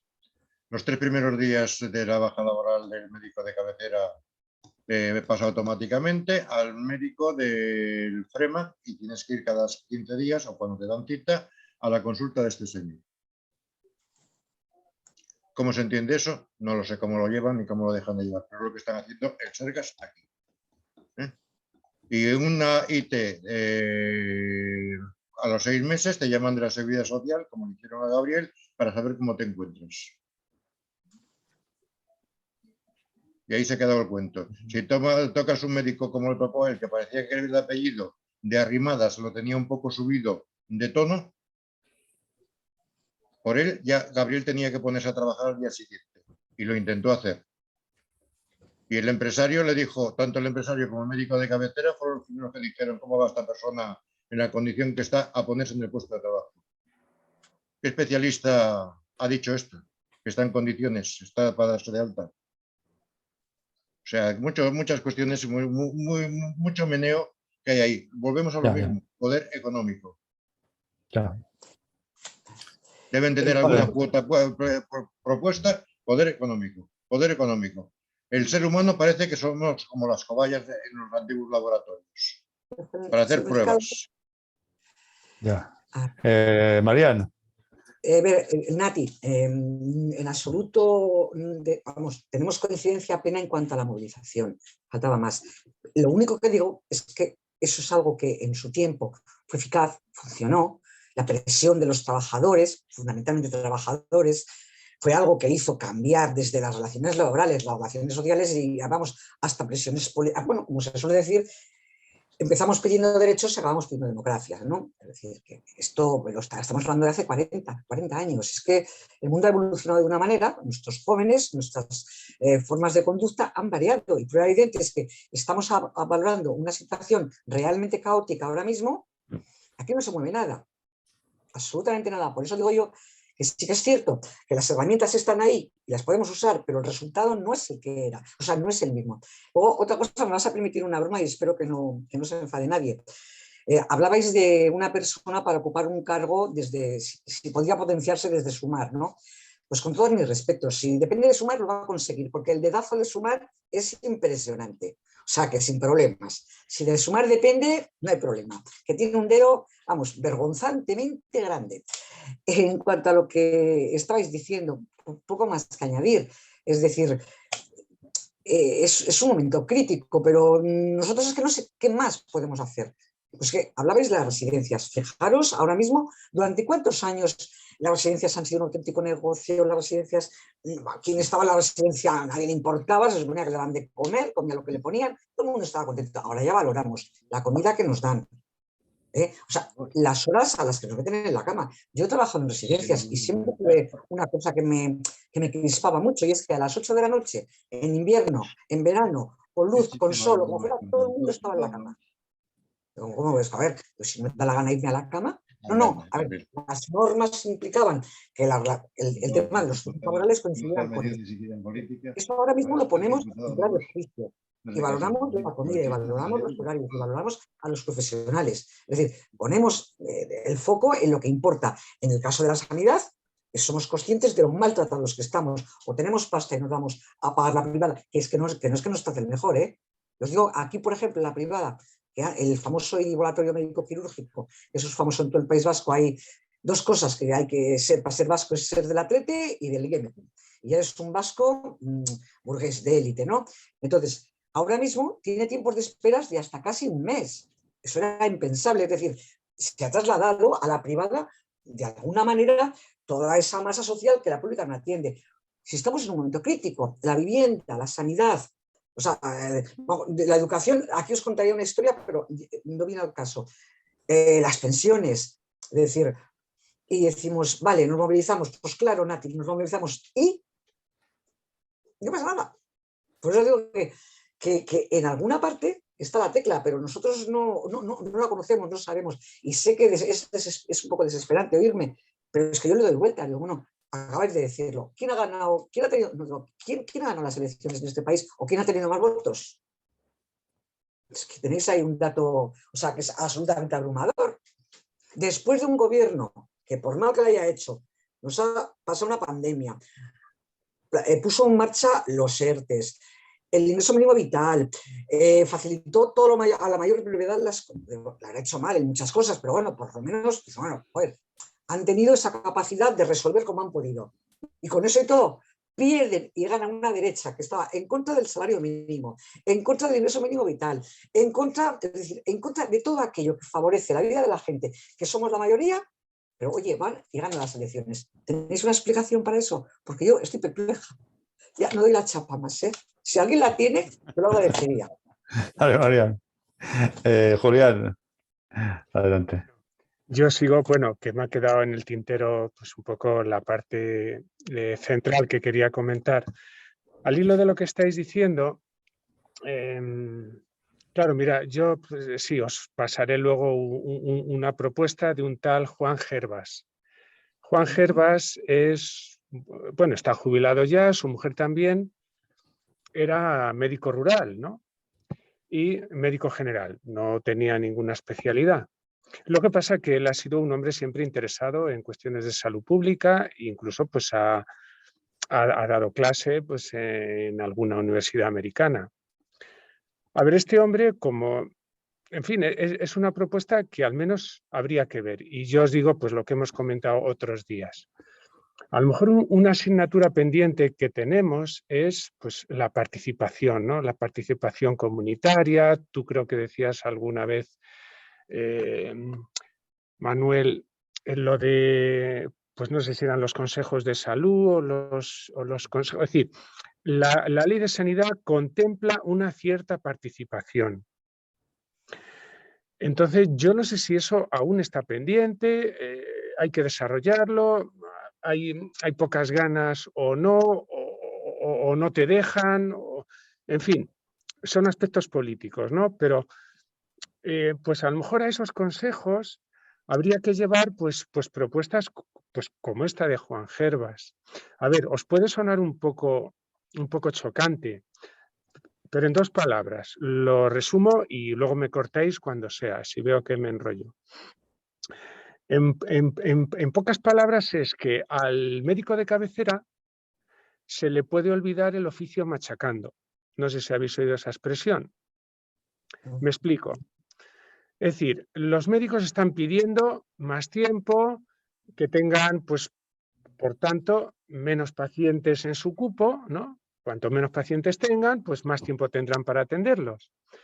Pero hay análisis, y no es una tontería de Juan Gervas, sino que hay estudios internacionales, hay ejemplos de que así hacen en Holanda, por ejemplo, otros países. Es decir, está el médico de atención primaria, que es el que hace de filtro, ¿vale? Uno no vale especialista por iniciativa propia, salvo que seas de Muface, de Mujeju, de ISFAS, etcétera, ¿no? Es decir, pero el médico de atención primaria no está entrenado, según ellos, para hacer de filtro. Y al final, claro, como todo trabajador, pues ¿qué pide? Trabajar menos y más a gusto, ¿no? Quiero ganar más y tener menos pacientes para dedicarle más tiempo. En principio, bueno, pues dice, pues vale, pues llevarán razón. Pero los análisis parece que demuestran que un médico que tiene un cupo menor de X pacientes, es decir, va a tener una serie de pacientes de menos que va a hacer que olvide fácilmente su oficio. Es decir, enfermedades poco frecuentes las va a dejar de ver. O cuando le llegue el caso, se le habrá olvidado, o sea, habrá perdido experiencia de tratar a esos enfermos de tal manera que se verá incapaz, los derivará al especialista y ya estamos en una rueda de hámster, ya estamos en una pescadilla que se muerde la cola. El médico de cabecera no soluciona problemas que debería solucionar, los pasa al nivel especializado, cada vez se necesitan más especialistas y eso es, pues ya os digo, una pescadilla que se muerde la cola. ¿Y eso qué genera desde el punto de vista económico? Más gastos de personal, ¿no? Si pongo más médicos, más gasto de personal. Cualquier empresa ya se sabe que la mayor parte de sus gastos son gastos de personal. Entonces, este hombre pues viene a decir, pues es que no, hay experiencias de otros países en donde no bajando el cupo y entrenando bien a los profesionales, pues tareas que hoy día hace un médico de cabecera las podría hacer una enfermera o un enfermero. Tareas que hoy día hace un enfermero o una enfermera los podría hacer un auxiliar de clínica. Yo he sido profesor de FP y les cuentas a los auxiliares de clínica el proceso de profesionalización de su oficio. Y entonces, bueno, pues está previsto que tarde o temprano pues adquieran más capacidades, ¿no? Y un auxiliar pues sea pues, un buen auxiliar de enfermería y asuma tareas es que esto ya se está haciendo en otros países. No solo lavan culos, los auxiliares. Entonces, es lo que ya os pasaré el estudio. Sí, requiere un tiempo para leerlo, no se puede leer en 10 minutos, hay que leerlo de forma sopesada, tendrá algún término técnico, pero que en pocas palabras no sé si me he explicado. Es decir, un médico de cabecera, si seguimos así, acaba tratando catarros y diarreas y cosas que cada vez va a dominar menos porque cada vez ve menos pacientes, pues las va a derivar al especialista. No sé si me explico, el análisis que hacen ellos. Y que hay una realidad, es decir, ya hay una experiencia en otros países y aquí ellos planteaban un proyecto piloto de que los médicos que quisieran participar en una especie de experiencia piloto, pues vale, eso no les supusiera pues ningún gravamen, ¿no? Es decir, que fuera voluntario, que al cabo de un tiempo de realizar la experiencia volvieran al sistema que tenían, si quisieran, o continuar, pero que ya os digo que es una propuesta que hoy día parece ir contracorriente, ¿no? Porque los médicos están pidiendo pues, menos cupo, más tiempo para atender a los pacientes. Ya, pero es que yo creo que no... Sí, te explicas, pero yo estoy completamente... Bueno, completamente no, pero estoy bastante en desacuerdo con lo que es la propuesta esta de Hervás. Juan Hervás. Juan Hervás. ¿Conocéis, no? Es un médico rural jubilado ya de Madrid. Sí, pero es completamente... Yo he vivido la atención primaria en un centro de salud en Asturias y yo soy enfermero y he estado teniendo médicos y médicas que en ningún momento han abandonado ni un mínimo de las posibilidades del abanico de posibilidades cuando se presenta un caso, sea el que sea.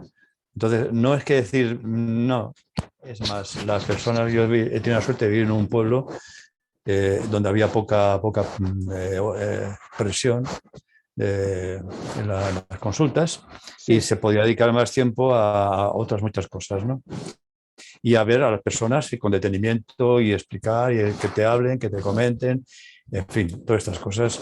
Y lo que sí es importantísimo es que haya un nivel de coordinación muy importante, o sea, que haya una coordinación muy importante entre los niveles de la primaria y la atención especializada.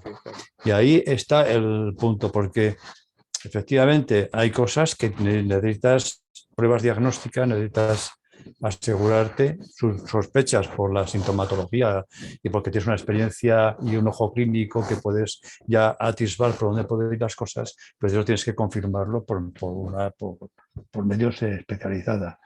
Pero las personas con las que yo he trabajado en ningún momento han dejado ni un ápice de relajarse en el sentido de que, bueno, esto es un catarro, no.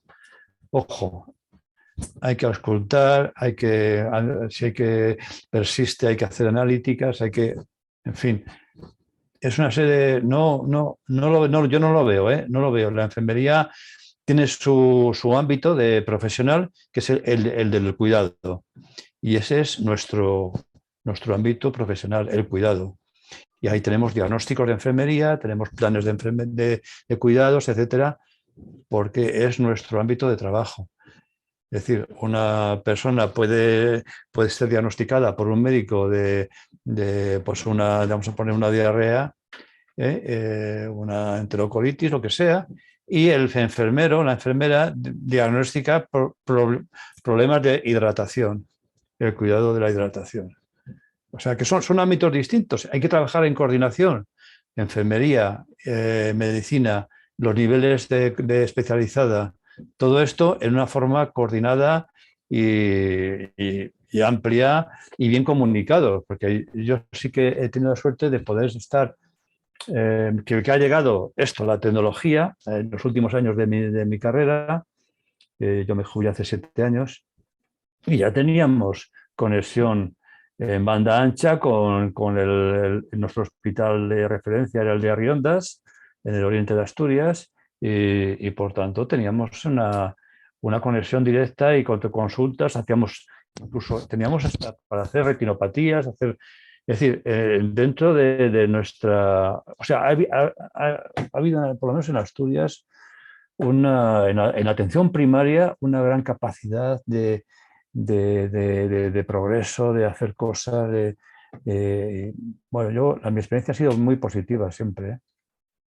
Y creo que no se puede abandonar. Es decir, bueno, la enfermería va a hacer medicina, el auxiliar va a hacer, vamos a ver, el auxiliar, por ejemplo, el auxiliar administrativo en un centro de salud es una figura casi más importante. Sí. Es casi la figura más importante, porque es quien recibe a la persona, tal. Entonces, si tú abres la puerta y le tratas con amabilidad y tal, pues ya parece que se abre el mundo y ya puedes incluso ir. O sea que es un trabajo en equipo y eso es lo que yo creo que debería ser. Sí, mira, Manuel, ya se nos hace tarde, ya os pasaré este estudio, porque ya digo, no se puede leer a la ligera, pero no sé si me he expresado bien al decir que el médico, es decir, ellos plantean que si, por ejemplo, pues los diabéticos en donde les falla el riñón en un determinado grado, por expresarme de una forma, intento sencilla, y esos son, pues, un paciente de cada 2000, o sea, tiene esa frecuencia, ¿no? Estadísticamente, pues un paciente de cada 2000, pues siendo diabético, se le estropeará el riñón de tal grado, pues de esa manera. Si el médico de cabecera tiene un cupo menor de X pacientes y ese tipo de pacientes apenas los ve, se le va a ir olvidando cómo tratarlos y ante la duda lo mandará a ¿Qué va? Es lo que quiero decir. Manuel, y entonces es esa cuestión de que al final se le olvida el oficio machacando y en vez de tratar diabéticos con eso, pues acaba tratando pues cosas sencillas de tratar, porque lo complicado va perdiendo práctica, porque cada vez ve menos pacientes. Ese es su planteamiento, que ya os digo, ya os lo pasaré. Vale. De acuerdo. Era lo que os quería plantear. Claro, es una propuesta que hacen ellos que yo creo que va al núcleo del sistema, va al equipo de atención primaria, que tú lo has dicho, Manuel. O sea, el equipo de atención primaria tiene que funcionar como un equipo. Y yo recuerdo hace años que ibas a la consulta y la enfermera no, a ver, ¿qué medicamentos tiene? La enfermera se limitaba a rellenar recetas y el médico le daba recetas firmadas, ¿no? Talonarios de recetas firmadas en blanco y la enfermera mero trabajo administrativo. Eso vale, ha cambiado con la receta electrónica, etcétera, etcétera, etcétera. Es decir, hay cosas que han mejorado, pero hablan de una manera de hacer las cosas que parece que no es eficiente. Y al final el profesional se quema, no está a gusto en su trabajo, pues porque está haciendo, es decir, un enfermero no ha estudiado para rellenar recetas. Eso afortunadamente ya no se hace. Ni un médico ha estudiado para tratar solo catarros y diarreas. Es a lo que voy.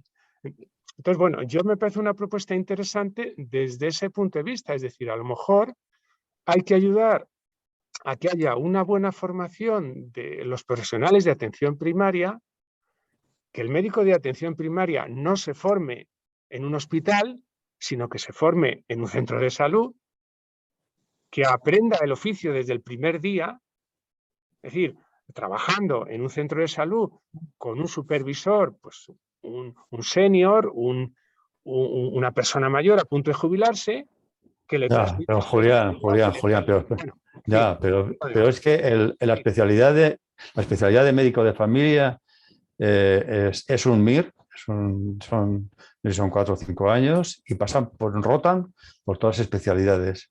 Por lo tanto, tienen una capacidad abierta de ver un montón de cosas, ¿no? Y además es que es conveniente saber lo que pasa en obstetricia o lo que pasa en dermatología, o lo que pasa en oftalmología, etcétera, etcétera. Sí, sí, sí. Bueno, yo quiero decir que vamos a ir terminando, porque son las 12 Sí, ya sí. y 12 menos 2 minutos. Nati, bueno, Ignacio, espera, Ignacio no ha hablado todavía. Vamos a dar la palabra a Ignacio. Vale. Ignacio, puedes hablar cuando quieras. Ignacio, no te oímos. Soy Ignacio. No, Sí, habla. Ignacio Penán. Germán, sí. ¿Has pedido la palabra para hablar? He Sí. hablado. No te hablan, no te dicen a ti. Has pedido palabra tú para hablar. No has pedido palabra, no hablan contigo. No. Entonces, nada, pues entonces Nati. Y no, simplemente que hablaste en un momento, Julián, de los consejos de salud. Aquí en Asturias se constituyeron todos, pero nunca convocaron. O sea, se constituyeron y ahí se acabó todo, ¿vale? Con respecto a la participación comunitaria, sí que es algo de verdad muy interesante. Tuve la ocasión en estas movilizaciones aquí en el Berrón, donde yo estuve muy en contacto con los profesionales de la salud y muy principalmente con las enfermeras, y me animaban, me pasaron varios vídeos de esa participación ciudadana. Efectivamente es algo muy interesante a desarrollar, sobre todo yo no digo en grandes ciudades que tendrán sus dificultades, pero en pequeños núcleos de población, como puede ser aquí en el Berrón, yo creo que es algo muy interesante a poder desarrollar. Es algo que se habla muy poco, y evidentemente sí que eso yo creo que se tiene que centrar en un trabajo de los profesionales de los centros de salud e intentar sacar eso adelante, que creo que son programas que hacen comunidad al final, ¿vale? Hace comunidad, conexión de los diferentes programas que se desarrollan en una localidad, que la gente conozca los recursos sociales que tiene esa comunidad. Creo que es muy interesante. A mí me gustaría entrar en ello, lo que pasa que francamente no voy a tener tiempo. Sí que estoy buscando personas que pudieran entrar en esa participación, que de verdad es algo a explorar, es algo que puede existir, porque así lo recoge la ley de la sanidad pública, y que beneficia directamente a la comunidad. Muy interesante. Vale. Roser, adelante. Primero, bueno, muchísimas gracias por esta tertulia, que ha estado muy interesante. Yo no tenía conocimiento de ella, formo parte de un grupo de trabajo de usuarios y trabajadores en Girona, y un compañero nos ha pasado. Teníamos que ser 3, pero en principio pues... Muy bien. Bueno, lo he encontrado muy interesante y muchas gracias por todas las aportaciones que se han hecho. Yo desde mi punto de vista, si me permitís, antes de acabar, pues como he estado escuchando a todo el mundo, y me da la sensación de que en Cataluña somos distintos del resto de las Españas, ¿no? Porque nosotros tenemos una sanidad altamente privatizada. Mucho, lo que es los hospitales prácticamente todos, porque los que hay que son públicos están gestionados por una empresa pública, por lo tanto el derecho de los trabajadores es derecho privado, y ya hace un tiempo que también los centros de atención primaria se están privatizando, con lo cual la privatización lo que lleva es pues un explotamiento de los trabajadores, una explotación de los trabajadores y una bajada de calidad en el servicio, ¿no? En cuanto a la movilización, yo soy muy activa movilizándome, no he dejado de movilizarme. Lo que pasa es que quien no se moviliza son los jóvenes. Yo creo que tiene razón Marian cuando decía que es una cosa que es nuestra, es de nuestra edad. La gente, cuando organizas una convocatoria de una huelga o de una concentración en el centro de trabajo, te vienen los 4 de siempre. Somos los 4 sindicalistas con los pelos blancos y los que forman parte de los comités de empresa, que a veces hay algún joven, pero no ves en masa a los trabajadores ni siquiera coger 10 minutos de su descanso y bajar con una pancarta a protestar, ¿no? Y luego encima, que somos pocos, pues no nos hacen ni puñetero caso y encima los sindicatos van a negociar en contra de los trabajadores. Eso disminuye mucho la moral de la gente. Y la gente dice, ¿para qué voy a perder a hacer huelga? Que cuesta mucho porque los servicios mínimos son tan abusivos que a veces un día de huelga hay más gente que un día de fiesta en servicios mínimos. O sea que está todo muy mal. Perdonadme que sea tan pesimista, pero está muy mal. Y la gente está anestesiada, no solamente los trabajadores, sino los usuarios. La gente se lo traga todo, le dicen que se tiene que esperar 2 meses para ver a su médico y que si quiere que lo atienda otro médico le darán hora en 2 semanas y la gente se calla. El que tiene dinero se paga una mutua y se va y el que no tiene dinero se queda ahí. Pero luego vas a repartir panfletos a decir y te dicen, no, yo no lo quiero. O sea que no se hacen quejas formales por escrito, la gente se queja mucho en las redes sociales, pero luego no se hacen quejas. Y creo que en este momento nosotros podemos estar contentos, a pesar de la debacle que hemos visto que ha sufrido el sistema, porque lo hemos visto en plenitud y funcionando bien y ahora vemos que se está muriendo y da mucha pena, pero nosotros estamos en la última etapa de nuestra vida y quien tiene que defender su futuro son los jóvenes. Claro. Seguiremos que el último aliento, pero le veo poco futuro. Nati me sabe muy mal, pero somos 4 y a veces mal avenidos.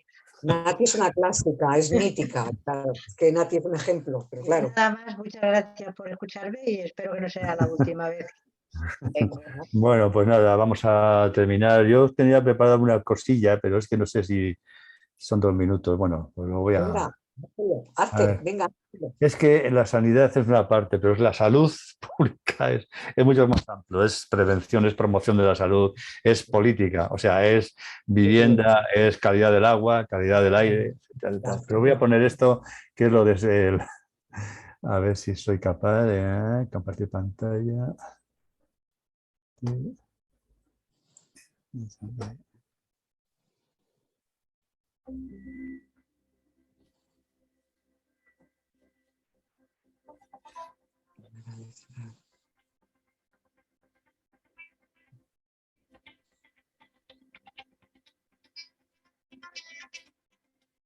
Why is it so important for us to make healthy choices?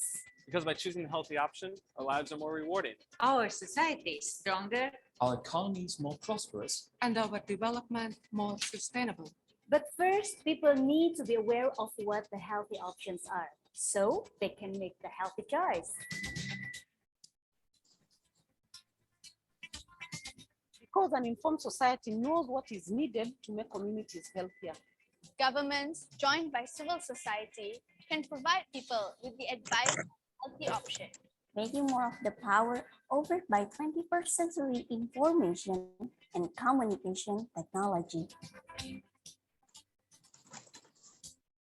People also require help to access the healthy options. This means governments across all sectors must offer ways for people to be healthy. From making healthy food available to eat, to ensuring the cities and towns in which we live are clean, safe, and healthy. Sometimes this means passing laws to protect people from harmful practices like smoke-free public places and reduced speed limits. It can also mean investing in infrastructure that makes it easier for people to lead mobile and healthy lives. This requires action, from those who make our laws to those who make our lunches. To use this awareness and access and make the healthy choice the only choice to take. At home, school, and work.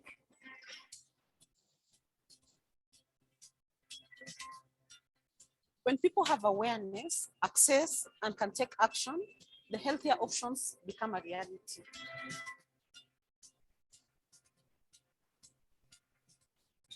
The Shanghai Declaration on Health Promotion is a commitment made by leaders of the world to make this world a healthier place.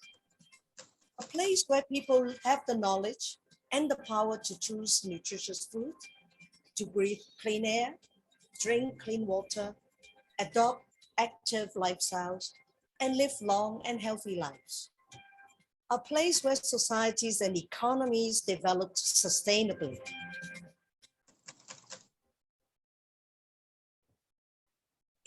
Bueno, pues nada, con esto nos despedimos y ya el próximo viernes pues os pasaremos la invitación para seguir con las tertulias. Marian, ¿decías decir algo?